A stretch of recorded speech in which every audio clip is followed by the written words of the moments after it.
Good day to you all. ஆங்கிலம் கற்கும் நம் ஒவ்வொருவருடைய மிகப்பெரிய அவா அல்லது மிகப்பெரிய கனவு என்னவென்றால் நாம் தமிழில் எவ்வாறு பேசுகின்றோமோ அதே போல ஆங்கிலத்திலேயே சிந்தித்து ஆங்கிலத்தில் பேச வேண்டும் என்பதுதான். இதற்கு நாம செய்ய வேண்டியது என்ன? நம்முடைய மூளையை பயிற்றுவித்துக் கொள்வது. Practice makes you perfect. இதைத்தான் நாம் நேற்று இன்று நாளை நான் என்னும் ஆங்கில தொடர் மூலம் பார்த்து கொண்டு வருகின்றோம். Today we are in the third day. இதற்கு நாம் பயன்படுத்துவதைத்தான் வாட்டர்ஃபால் மெத்தட் அப்படின்னு சொல்றோம். உதாரணத்துக்கு பார்ப்போமானால், நான் 3 கிழமைக்கு முன் மாமா வீட்டில் மாதுளை சாப்பிட்டு இருக்கிறேன். இதை நாங்க எப்படி ஆங்கிலத்திலேயே சிந்தித்து ஆங்கிலத்திலேயே பேசலாம் அப்படிங்கிறதுக்கு இந்த வாட்டர்ஃபால் மெத்தடை பயன்படுத்தி எங்களுடைய மூளையை பயிற்றுவித்துக் கொள்ள முடியும். நம் டே 1 டே 2 என்பவற்றில் பார்த்த விடயங்களை நீங்கள் பார்வையிட்டிருக்காவிடில் லிங்க் டிஸ்கிரிப்ஷனில் கொடுக்கின்றேன், பார்த்து பயனடையுங்கள். அதே போல இன்னொரு விடயத்தையும் நான் சொல்லிக்கொள்ள விரும்புகிறேன். டே 1 மற்றும் டே 2 ஒரு வாக்கியத்தை நாங்க பிரசன்ட்ல சொன்னா அதே வாக்கியத்தை நாங்க பாஸ்ட் அண்ட் ஃபியூச்சர்ல அப்படியே சொல்லக்கூடியதா இருந்துச்சு. அதே மாதிரி பாஸ்ட்ல பார்த்தத பிரசன்ட் அண்ட் ஃபியூச்சர்ல சொல்லக்கூடியதா இருந்துச்சு. ஃபியூச்சர்ல பார்த்தத பிரசன்ட் அண்ட் பாஸ்ட்ல சொல்லக்கூடியதா இருந்துச்சு. only 1 or 2 words தான் மாற்ற வேண்டி இருந்துச்சு. அது என்ன, இப்ப இன்று என்று சொல்லியிருந்தா நாளை என்று சொல்லுவோம், நேற்று என்று சொல்லியிருந்தா இன்று அல்லது நாளை என்று சொல்ல போன்றோம். இங்க அவ்வாறு ஒரு சிறிய மாற்றத்தின் மூலம் வாக்கியங்களை மற்ற காலங்களுக்கு மாற்றி சொல்ல முடியாது. அதோட இன்றைக்கு நாங்க பார்க்க போகின்ற காலம் ஒவ்வொரு காலத்திலேயும் தனித்துவமான பண்பு மற்றும் இயல்புகளை கொண்டதாக இருக்கு. வீடியோல விளக்கமா பார்ப்போம். இந்த வீடியோ உங்களுக்கு பயனுள்ளதாக இருக்குமாயின் இப்பவே மறக்காம லைக் பண்ணிட்டு மற்றவர்களுக்கு ஷேர் பண்ணி அவர்களுடனும் சேர்ந்து பயிற்சி பண்ணுங்க. இது மட்டுமல்லாம இங்கே இன்னும் ஒரு விடயத்தை முக்கியமாக கவனித்துக் கொள்ளுங்கள். இடையிடையே உங்களுக்கான பயிற்சி வினாக்கள் மற்றும் உங்களுடைய சிந்தனையை தூண்டுவதற்கான வினாக்கள் வினவப்படும். அவற்றுக்கான விடைகளை உடனுக்குடன் கமெண்டில் பதிவிட்டுட்டே வாருங்கள். அதே போல இந்த வீடியோ தொடர்பான உங்களுடைய கருத்துக்கள், சந்தேகங்கள் என்பவற்றை கமெண்டில் பதிவிடுங்கள். Now let's move on to the video. நான் 3 கிழமைக்கு முன் மாமா வீட்டில் மாதுளை சாப்பிட்டு இருக்கிறேன். அதாவது உங்களுக்கு தெரியும், இப்ப நாங்கள் வாட்டர்ஃபால் மெத்தடுக்கு அமைவா என்ன செய்ய வேண்டும்? இந்த வாக்கியத்துல உள்ள மிகச்சிறிய வாக்கியத்தை முதலாவது தெரிஞ்செடுக்கணும். இப்ப வழக்கமா டே 1 டே 2 பார்த்து இருக்கிறேன், இருந்தேன், இருப்பேன் என்கின்ற வார்த்தைகளைத்தான் நாம் எடுத்து சிறிய வாக்கியத்தை அமைத்துக் கொண்டோம். ஆனா இன்றைக்கு அப்படி செய்ய முடியாது. ஏன்? இங்கு இருக்கிறேன் என்பது காலத்தை காட்ட மட்டுமே வந்திருக்கிறது. பிராண வினை சொல்லாக அது எச்ச வினையாக வந்திருக்கிறது. என்னது? சாப்பிட்டு. இங்க மற்றும் ஒரு விஷயத்தையும் நாங்க பார்த்து விடுவோம். சாப்பிட்டு, ஓடி, குடித்து, விளையாடி, நீந்தி, இவ்வாறாக எச்ச வினைகளாக வரும்போது இவற்றை நாம் ஆங்கிலத்தில் சொல்வதற்கு பயன்படுத்துகின்ற வினை வடிவத்தை B3 ஃபார்ம் அல்லது பாஸ்ட் பார்ட்டிசிபிள் அப்படின்னு சொல்வோம். B3 ஃபார்ம் அல்லது பாஸ்ட் பார்ட்டிசிபிள். சாப்பிட்டு eaten, ஓடி run, குடித்து drunk, விளையாடி played, நீந்தி swam. அப்போ இது என்ன காலத்துல இருக்குது என்று சொல்லி எங்களால சொல்ல முடியாது. எச்ச வினை, பாஸ்ட் பார்ட்டிசிபிள், இறந்த கால வினையெச்சம். இந்த வினையெச்சம் நிகழ்காலத்தில் பயன்படுத்தப்பட்டுள்ளதா, இறந்த காலத்தில் பயன்படுத்தப்பட்டுள்ளதா, எதிர்காலத்தில் பயன்படுத்தப்பட்டுள்ளதா என்பதை இனங்கண்டு கொள்வதற்கு நமக்கு உதவி வினைச்சொல் தேவை. அவ்வாறு பயன்படுத்துகின்ற உதவி வினைச்சொல் என்ன? have forms அப்படின்னு சொல்வோம். இந்த have forms 3 காலத்திலையும் எப்படி இருக்கும்? பிரசன்ட்ல have அல்லது has இருக்கும். அதே மாதிரி பாஸ்ட் இருந்துச்சுன்னு சொன்னா had இருக்க போது, ஃபியூச்சர் இருந்துச்சுன்னு சொன்னால் will have இருக்கும். பிரசன்ட் have அல்லது has, பாஸ்ட்ல had, ஃபியூச்சர்ல will have. உங்களுக்கு தெரியும், ஒரே ஒரு வடிவம் இருந்துச்சுன்னா எங்களுக்கு ஒருமை தன்மை எந்த கவலையும் இல்லாம பாவிச்சுட்டு போயிடலாம். ஆனா 2, 3 இப்படி இருந்துச்சுன்னு சொன்னா எங்களுக்கு எதுக்கு எது பயன்படுத்தணும்ன்றது தெரிஞ்சிருப்பது அவசியமானது. இங்க இந்த have has என்பதுல எது அந்த s வடிவத்துல முடியுது? has. அதுல இருந்து உங்களுக்கு நல்லா விளங்கி கொள்ளணும். third person singular, அதாவது பேசப்படுகின்ற ஒருமை நபர்களுக்கு third person singular subjects, singular ஒருமை என்று சொன்னா இந்த ஹேஸ் பயன்படுத்துவோம். அப்போ ஐ என்பது ஒருமை தானே, அதுக்கு ஹேஸ் வருமானு கேட்டீங்கன்னா வராது. ஏன்? நான் என்பது பேசுபவர், நான் தான் பேசுறேன். அப்ப நான் தேர்ட் பர்சன் அல்ல. தேர்ட் பர்சன் சிங்குலரா இருந்தா மாத்திரம் தான் நாங்க இந்த ஹேஸ் என்பதை பயன்படுத்துவோம். அப்ப இதுல உங்களுக்கு கிளியர் ஆயிட்டு தானே. அப்ப இந்த ஹேவ் ஃபார்ம்ஸ் வச்சுதான் நாங்க பார்த்த அந்த பாஸ்ட் பார்ட்டிசிபிள் எச்சவினை எந்த காலத்தில் அமைந்திருக்கிறது என்பதை கண்டு கொள்வோம். Now let's move on to the lesson. இப்ப நாங்க நான் சாப்பிட்டு இருக்கிறேன் இது எப்படி ஆங்கிலத்தில் சொல்லலாம் அப்படின்னு பார்ப்போம். இங்க இந்த இருக்கிறேன் என்பதை சொல்வதற்கு நாம் பயன்படுத்துவது என்ன? Have form. இருக்கிறேன் என்பது நிகழ்காலத்துக்குரியது. ஹேவ் என்பதனுடைய நிகழ்கால வடிவம் என்ன? Very good. இரண்டு வடிவங்கள் உள்ளன, have and has, and we know has is only for third person singular subjects. I என்பது third person அல்ல, அதனால என்ன பயன்படுத்துவோம்? I have. சாப்பிட்டு ஏற்கனவே பார்த்திருக்கிறோம். சாப்பிடுதல் என்பது eat, அதனுடைய V3 வடிவம் eaten. I have eaten. Again, I have eaten. இங்க நாங்கள் have என்பதை I என்பதுடன் சேர்த்து சுருக்க வடிவத்தில் சொல்வோம். எப்படி என்றால் I've. எங்கூட சேர்ந்து சொல்லி பாருங்க. I've. Again, I've eaten. நான் மாதுளை சாப்பிட்டு இருக்கிறேன். எதை சாப்பிட்டு இருக்கிறேன்? மாதுளை. I've eaten a pomegranate. I've eaten a pomegranate. Again, I've eaten a pomegranate. I've eaten a pomegranate. நான் 3 கிழமைக்கு முன் மாதுளை சாப்பிட்டு இருக்கிறேன். எக்ஸாக்டா எனக்கு எந்த நேரம் சாப்பிட்டேன் அப்படின்னு தெரியாது. 3 கிழமைக்கு முன்னும் சாப்பிட்டு இருப்பேன் அப்படின்னு சொல்ல போறேன். அப்ப எப்போது என்றால் 3 கிழமைக்கு முன். I've eaten a pomegranate 3 weeks ago. I've eaten a pomegranate 3 weeks ago. Again, I've eaten pomegranate 3 weeks ago. நான் 3 கிழமைக்கு முன் மாமா வீட்டில் மாதுளை சாப்பிட்டு இருக்கிறேன். எங்க சாப்பிட்டு இருக்கிறேன்? மாமா வீட்டுல. வயது சொல்லி பார்ப்போமா? I have eaten a pomegranate 3 weeks ago at my uncle's home. Again, I have eaten a pomegranate 3 weeks ago at my uncle's home. சுருக்க வடிவத்தை பயன்படுத்தி சொல்லி பார்ப்போமா? I've eaten a pomegranate 3 weeks ago at my uncle's home. I've eaten a pomegranate 3 weeks ago at my uncle's home. இப்போ நாங்க இந்த வாக்கியத்தை past perfectல future perfectல சொல்லலாமா அப்படின்னு சொன்னால், past perfectக்கான எப்போது நாங்கள் பயன்படுத்துவோம் என்பதற்கான விதிமுறையும், அதே மாதிரி future perfect எப்போதுதான் நாம் பயன்படுத்த வேண்டும் என்கின்ற விதிமுறையும் present perfectல இருந்து மாறுபட்டவையாக இருக்கின்றன. அதனால் பயன்படுத்த முடியாது. உங்களுடைய பயிற்சிக்காக வேண்டுமென்றால் நாங்க I have eaten என்பதை I had eaten, I will have eaten அப்படின்னு சொல்லி பார்க்கலாம், தப்பில்லை. அப்போ இந்த present perfect tense நாம் எதற்காகத்தான் பயன்படுத்துகின்றோம் அப்படின்னு கேட்டீங்கன்னு சொன்னா, ஏற்கனவே அந்த செயல் நிறைவு பெற்றிருக்கும், ஆனால் அதனுடைய விளைவை நாம் இன்றும் இப்பவும் அனுபவித்துட்டு இருப்போம். நாம் பேசுகிற போது அதன் விளைவை அனுபவித்துட்டு இருப்போம். அதாவது உதாரணத்துக்கு பாத்தீங்கன்னா, நீங்க வாழ்க்கையில எப்பயாவது ஒரு தடவை ரொம்ப சின்ன பிள்ளையா இருக்க கூட ஏதாவது டேஸ்ட் பண்ணிருப்பீங்க, ஏதாவது ஒரு புத்தகத்தை வாசிச்சிருப்பீங்க, ஒரே ஒரு தடவை தான் நீந்தி இருப்பீங்க. அது உங்களுடைய வாழ்க்கையின் அனுபவம். அது கட்டாயமே இப்ப கொஞ்ச நேரத்துக்கு முதல் தான் நடந்திருக்கணும், இல்ல தற்காலத்துலதான் நடந்திருக்கணும் அப்படிங்கிற அவசியமே இல்லை. எப்பயாவது அது நடைபெற்று இருக்கிறது, அதனுடைய விளைவை நீங்கள் இப்போது அனுபவிக்கிறீர்கள்.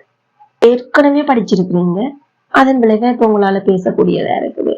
ஏற்கனவே ஒரு தடவையாவது நீந்தி அதன் சந்தோஷத்தை பெற்றிருக்கிறீங்க. எப்பயோ ஒரு தடவை இந்த மாதுளம்பழத்தை சாப்பிட்டு இருக்கிறீங்க, அது இந்த சுவை உங்களுக்கு தெரியுது. அப்ப உங்களுடைய அனுபவம், அந்த அனுபவ பகிர்வை சொல்வதற்கும் நாங்க இந்த பிரசன்ட் பர்ஃபெக்ட் டென்ஸை தான் பயன்படுத்துவோம். அது மாத்திரமல்ல, ஒரு கொஞ்ச நேரத்துக்கு முதல்லயே அது செயல் முடிவடைஞ்சிட்டு அப்படின்னாலும் பிரசன்ட் பர்ஃபெக்ட் டென்ஸ் தான் பயன்படுத்துவோம். அப்போ இது மாத்திரமல்ல, வேற வேற இதுகள் இருக்கு. மெயினா இந்த 2 விஷயங்கள். இதே செயலுக்காகத்தான் நாம், இதே காரணத்துக்காகத்தான் நாம் பாஸ்ட் பர்ஃபெக்ட பயன்படுத்துகிறோமா அப்படின்னு இல்ல. அதே மாதிரி ஃபியூச்சர் பர்ஃபெக்ட் டென்ஸும் இதற்காகத்தான் என்றால் நிச்சயமாக இல்லை. அதனாலதான் இந்த பிரசன்ட் பர்ஃபெக்ட்ல சொல்கிற அதே வாக்கியத்தை நாங்கள் எக்ஸாக்டா பாஸ்ட்லயும் ஃபியூச்சர்லயும் சொல்ல முடியாது. ஆகவே இதே வாக்கியத்தை நாங்கள் ஃபியூச்சர் பாஸ்டுக்கு மாத்தாம மற்றும் ஒரு உதாரணம் ஒன்றை பார்ப்போம். நான் அந்த வீடியோவை பல தடவைகள் என் சகோதரியுடன் பார்த்திருக்கிறேன். இங்க இருக்கக்கூடிய மிகச்சிறிய வாக்கியம் என்ன? நான் பார்த்து இருக்கிறேன். அப்ப உங்க எல்லாருக்குமே தெரியும், இங்க இருக்கிறேன் என்பதற்கு பதிலாக இருக்கிறேன் என்பதற்கு ஹாவ் தான் பயன்படுத்த போன்றோம். ஐ ஹாவ் பார்த்து. வீடியோ அப்படின்னு வந்துட்டுது. அப்ப வீடியோ என்பது அசையங்காட்சி, அதனால கட்டாயம் வாட்ச் தான் பயன்படுத்த வேண்டுமா அப்படின்னு சொன்னா இல்லை. இதுவே டிவியா இருந்துச்சுன்னு சொன்னா, அல்லது நீங்க ஏதாவது ஒரு செயலை உற்று கவனிச்சு பாக்குறீங்க என்பதை வெளிப்படுத்துவதற்காக சொன்னால் வாட்ச் பயன்படுத்தலாம். ஆனா ஒரு மூவி, ஏதாவது ஒரு ஷோ, இதுகளை நீங்க பார்த்ததை சி என்றதை பயன்படுத்தியே சொல்லலாம். அப்ப சி என்னுடைய V3 ஃபார்ம் என்ன? seen. I have seen. Again, I have seen. சுருக்க வடிவத்தை பயன்படுத்தி எப்படி சொல்லலாம்? I've seen. I've seen. நான் அந்த வீடியோவை பார்த்திருக்கிறேன். எதை பார்த்தேன்? என்ன பார்த்தேன்? அந்த video. I've seen that video. I've seen that video. நான் அந்த வீடியோவை பல தடவைகள் பார்த்திருக்கிறேன். பல தடவைகள். எத்தனை தடவைகள்? பல தடவைகள். I have seen that video multiple times. I've seen that video multiple times. Again, I've seen that video multiple times. அநேக தடவைகள் பார்த்திருக்கிறேன் அப்படின்னு several times அப்படின்னு சொல்லலாம். இப்ப எங்களுக்கான கடைசி வாக்கியம் சொல்ல போன்றோம். இறுதி அந்த மிகப்பெரிய வாக்கியத்தை சொல்வோம். நான் அந்த வீடியோவை பல தடவைகள் என் சகோதரியுடன் பார்த்திருக்கிறேன். யாருடன் பார்த்தேன்? என் சகோதரியுடன். I've seen that video multiple times with my sister. I've seen that video multiple times with my sister. Again, I've seen that video multiple times with my sister. இப்ப நாங்க past perfect tense எதற்காக பயன்படுத்துறோம் அப்படின்னு பார்ப்போம். நான் என் நண்பர்களுக்காக பெரிய pizza order பண்ணி இருந்தேன். இந்த இடத்துல உங்களுக்கு நன்றா விளங்கி இருக்கும். ஒரு எச்சவினை வந்திருக்கு. அதான் என்ன? ஆர்டர் பண்ணி இருந்தேன். இறந்த காலத்தை குறிக்குது. அப்ப இதுல அவன் எடுக்கக்கூடிய மிகச்சிறிய வாக்கியம் இதுதான். நான் ஆர்டர் பண்ணி இருந்தேன் அப்படின்னா இதை நாங்கள் ஆங்கிலத்துல பாஸ்ட் பர்ஃபெக்ட் டென்ஸை பயன்படுத்தி சொல்லுவோம்.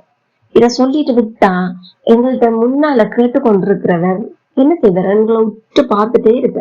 ஏன் நாங்க இந்த பாஸ்ட் பர்ஃபெக்ட் டென்ஸ் எப்ப பயன்படுத்துவோம் என்று சொன்னா, 2 செயல்கள் கடந்த காலத்தில் நடைபெற்றுள்ளன. அந்த செயல்ல எது முதல் நடைபெற்றுள்ளது என்பதை எடுத்து காட்டுவதற்காக பயன்படுத்துவோம். அப்ப அவர் செய்த அடுத்த செயல் என்ன என்பதை அறிந்து கொள்வதற்காகவே அவளை எங்கட மூஞ்சியை பார்த்துட்டு இருப்பாங்க. அப்ப நீங்க பாஸ்ட் பர்ஃபெக்ட் டென்ஸ் பயன்படுத்த போறீங்கன்னு சொன்னா வாக்கியத்தை மாத்திரம் சொல்லிட்டு நிப்பாட்ட முடியாது. அதனோடு இன்னும் ஒரு பாஸ்ட் டென்ஸ் சென்டென்ஸ் சொல்லத்தான் போறீங்க. அதான் நான் ஏற்கனவே சொன்னேன், பிரசன்ட் பர்ஃபெக்ட்டுக்கும் பாஸ்டுக்கும் பயன்பாட்டுல வேறுபாடு இருக்குன்னு சொல்லி. பிரசன்ட் பர்ஃபெக்ட் என்னத்துக்கு பயன்படுத்துறோம்? அனுபவ பகிர்வு அல்லது சற்று நேரத்துக்கு முன் தான் ஏதோ செயல் முடிந்திருக்குது, அதன் விளைவை என்ன அனுபவிக்கின்றோம் அப்படி என்று சொல்லி காட்டுறதுக்கு பயன்படுத்தினோம். ஆனா இந்த பாஸ்ட் பர்ஃபெக்ட் என்னத்துக்கு சொல்றோம்? 2 செயல்கள் முடிவடைந்துள்ளன, அவற்றில் எது முதலில் நடைபெற்றுள்ளது என்பதை குறிப்பிட்டு காட்டுவதற்கு. இப்ப நான் என் நண்பர்களுக்காக பெரிய பீட்சா ஆர்டர் பண்ணி இருந்தேன் என்பது வாக்கியம் முடிந்து விட்டதா? இல்லை, இன்னமும் தொடரப் போகின்றது. ஆனால் அவர்கள் சிறிய பீட்சா அனுப்பினார்கள். இந்த விளைவை சொல்லிட்டேன். அப்ப நான் ஆர்டர் பண்ணினதுன்றதான் முதல் நடந்திருக்கு. அவங்க அனுப்பினது அதற்கு பிற்பாடு நிச்சயமாவே அப்படித்தான் நடந்திருக்க வாய்ப்பு இருக்கு இல்லையே. வாங்க பார்க்கலாம். இங்க நாம் எடுத்துக்கொள்ளக்கூடிய மிகச்சிறிய வாக்கியம் நாங்க பார்த்தோம் ஏற்கனவே. நான் ஆர்டர் பண்ணி இருந்தேன். அப்போ இருந்தேன் என்பது இறந்த கால வடிவமாகியால் ஹேவ் இந்த இறந்த கால வடிவம் என்ன? had order. அதனுடைய இறந்த காலம் அதனுடைய V3 form என்ன? It's a regular verb. அதனால ed போட்டோம்னா சரி. I had ordered. Again, I had ordered. இது நாங்க சுருக்க வடிவத்தை பயன்படுத்தி சொல்வோமானா I'd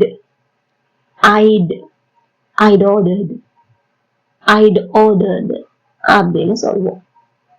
நான் எதை ஆர்டர் பண்ணி இருந்தேன்? ஒரு pizza. I had ordered a pizza. Again, I had ordered a pizza. இப்ப இந்த பீட்சாவை பற்றி நான் விவரிக்க வேணும். ஏன்? அந்த விவரணையில தான் நான் ஆர்டர் பண்ணினது அவங்க அனுப்பினது என்பதை வெளிப்பட போகுது. எப்படிப்பட்டது? பெரிய. எப்படியான பெரிய. I had ordered a big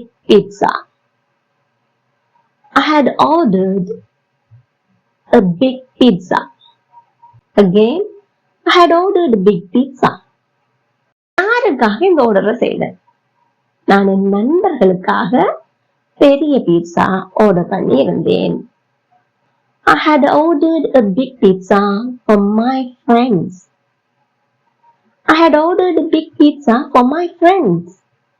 அப்ப இந்த முதலாவது பகுதி எங்களுக்கு முடிஞ்சது. அடுத்த பகுதியில் உள்ள வாக்கியம் என்ன? அவர்கள் சிறிய பீட்சா அனுப்பினார்கள். இது இறந்த காலத்தில் உள்ள ஒரு வாக்கியம். அனுப்புதல் send. அதனுடைய இறந்த கால வடிவம் sent. யார்? அவர்கள். they sent a pizza. அந்த எப்படியானது? small. They sent a small pizza. இப்ப ரெண்டு வாக்கியமே முடிஞ்சது. இடையில நாங்க ஒரு conjunction பயன்படுத்தியுள்ளோம். What is that? ஆனால் ஒரு இணைப்பு சொல்ல பயன்படுத்தி இருக்கிறோம். இரண்டு வாக்கியங்களையும் இன்னைக்கு என்ன பயன்படுத்தியுள்ளோம்? இணைப்பு சொல்லு. முழுமையாக வாக்கியத்தை சொல்லி பார்ப்போமா? நான் என் நண்பர்களுக்காக பெரிய பீட்சா ஆர்டர் பண்ணியிருந்தேன். ஆனால் அவர்கள் சிறிய பீட்சா அனுப்பினார்கள்.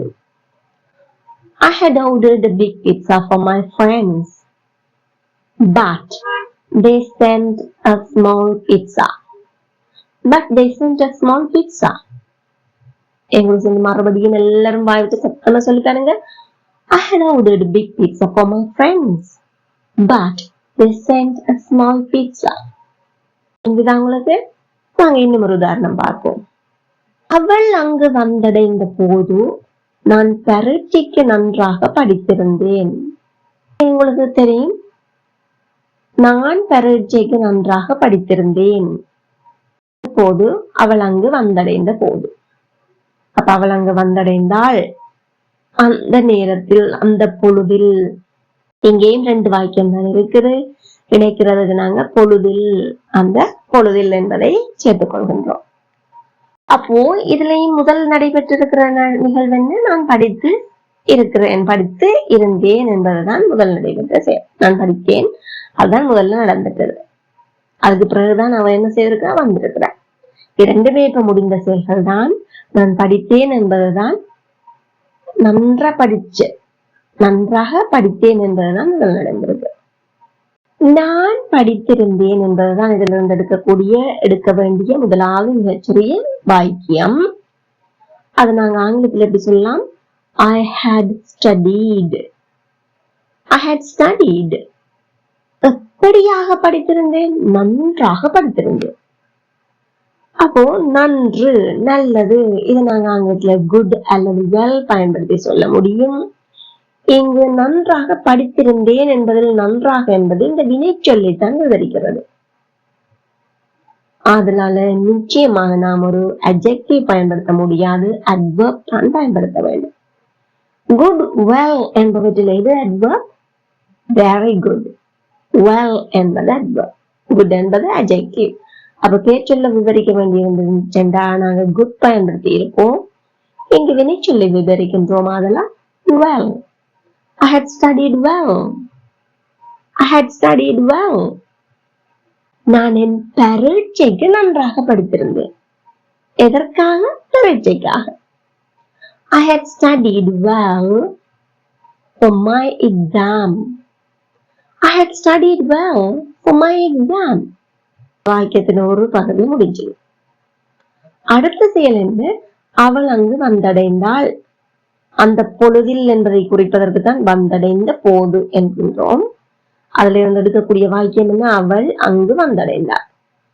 இதில் உள்ள சிறிய பகுதி என்ன? அவள் வந்தடைந்தாள். She arrived. நீங்க came அப்படின்னு சொல்லி இருக்கலாம் யோசிப்பீங்க. பிரச்சனை இல்லை, தப்பில்லை. இருந்தாலும் வந்தடைதல் என்பது arrive என்போம். அதனால she arrived. அவள் அங்கு வந்தடைந்தாள். அங்கு, அங்கே. Well done. She arrived there. She arrived there. இப்ப நாங்க ரெண்டு வாக்கியத்தையும் உருவாக்கிட்டோம். என்னென்ன? I had studied well for my exam. She arrived there. போது என்பதுதான் நினைப்பு சொல். அவள் அங்கு வந்தடைந்த போது. ஆங்கிலத்தில் என்ன சொல்வோம்? போது என்பதற்கு நாங்கள் when அல்லது while பயன்படுத்துவோம். while when எங்க எப்படி பயன்படுத்தலாம் என்பதற்கு ஏற்கனவே தனி வீடியோ வெளியிட்டுள்ளேன். பார்க்காதவர்கள் பார்வையிட்டுக் கொள்ளுங்கள். while பயன்படுத்த வேண்டுமாயின் அந்த செயல் தொடர்ச்சியானதாக இருக்க வேண்டும். இங்க ஒரு தொடர்ச்சியான செயலா இல்ல, முடிவடைந்த செயல் காணப்படுகின்றது. அதனால when மட்டும்தான் பயன்படுத்த முடியும். I had studied well for my exam when she arrived there. I had studied well for my exam when she arrived there. Again, எல்லாரும் வாய் விட்டு சத்தமா சொல்லி பாருங்க. I had studied well for my exam when she arrived there. இன்னும் சுருக்க வடிவத்தை பயன்படுத்தி எப்படி அழகா சொல்லலாம்னு பார்ப்போம். I'd studied well for my exam when she arrived there. அடுத்து நாங்க பார்க்க போறோம் future perfect tenseல எப்படி வாக்கியத்தை சொல்ல போறோம். நான் எல்லா நாட்டுகளையும் தோட்டத்தில் பிற்பகல் 4 மணி அளவில் நாட்டி இருப்பேன். இப்ப நாட்டுகள் வச்சிருக்கிறோம். 4 மணி நேரத்துல எல்லாத்தையும் நாட்டி இருப்பேன் அப்படின்னு சொல்லுவோம். பேச்சு வழக்கில் பேசுவோம் இல்லையா? அதுதான் நீங்க சொல்ல போறோம். அப்ப இந்த future perfect tense என்பது எதற்காக பயன்படுத்துகின்றோம்? எதிர்காலத்துல ஒரு டைமிங்க குறிப்பிட்டு எக்ஸாக்ட் டைம் இருக்காது, ஒரு டைம் ஒன்றை சொல்லி இந்த மணி அளவுல இதெல்லாம் செய்து முடிக்கப்பட்டிருக்கும் அந்த மாதிரி வெளிப்படுத்துறதுக்கு தான் நாங்க future perfect tense யூஸ் பண்ணுவோம். இப்ப பாப்போமா? இதுல இருந்து உருவாக்கக்கூடிய நேச்சரிய வாக்கியம் என்ன? நான் நாட்டி இருப்பேன்.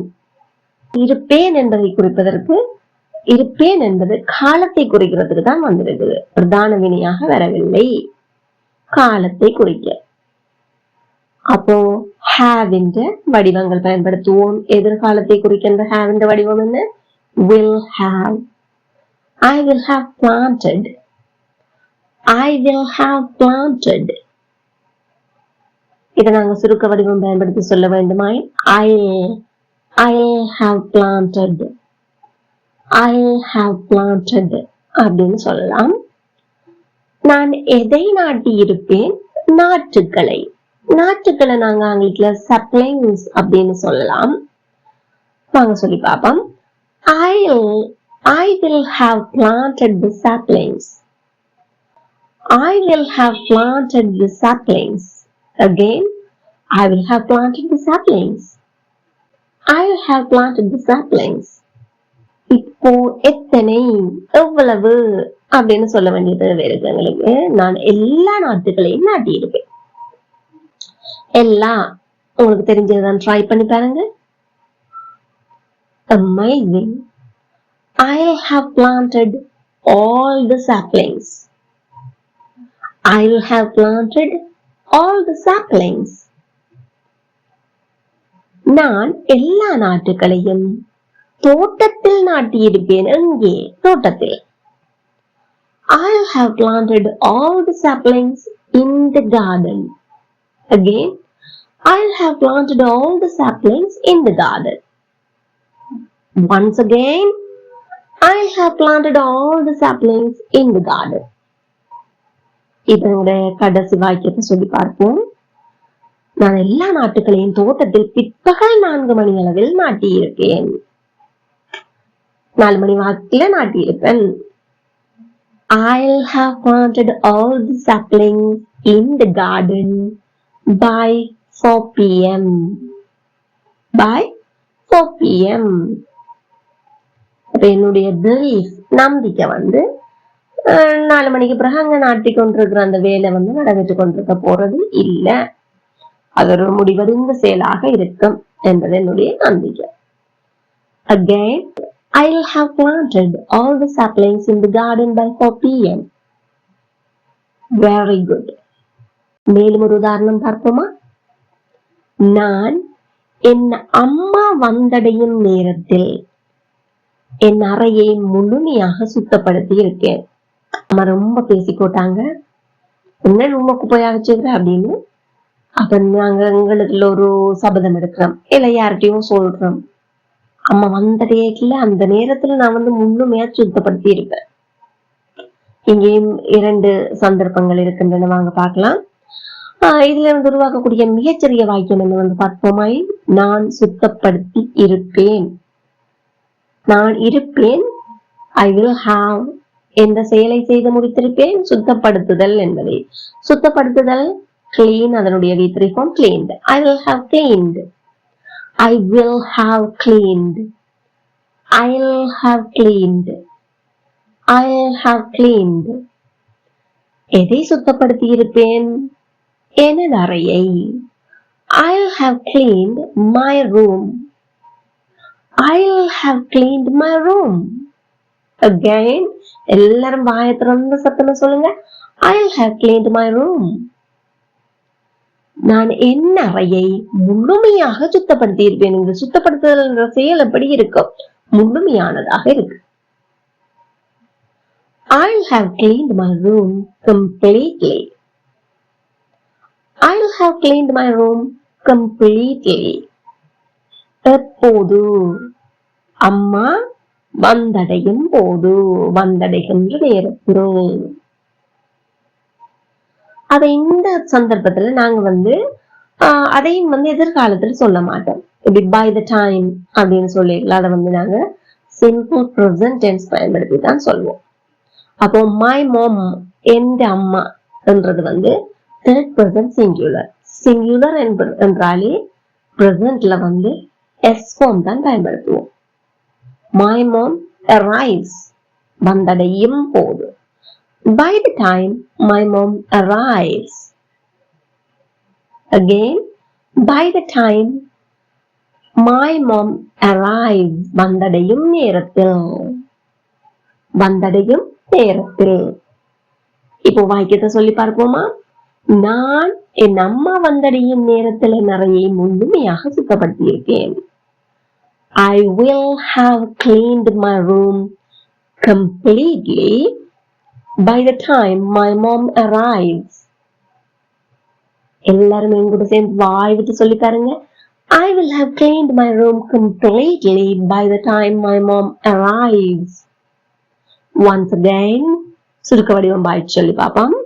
I'll have cleaned my room completely by the time my mom arrives. ரொம்பல வந்துச்சா? உங்களுக்கு ஏதாவது சந்தேகம் இருந்தா தயக்கப்படவே வேணாம், உடனடியா கமெண்ட் பண்ணுங்க. இப்போ உங்களுக்கான நேரம். நான் நீ திரும்பி வரும்போது படுக்கைக்கு சென்றிருக்கேன். இன்னும் ஒரு வினா உங்களுக்கானது. நான் எனது சுற்றுலாவுக்காக அடுத்த கிழமை இந்த நேரத்தில் புறப்பட்டு இருப்பேன்.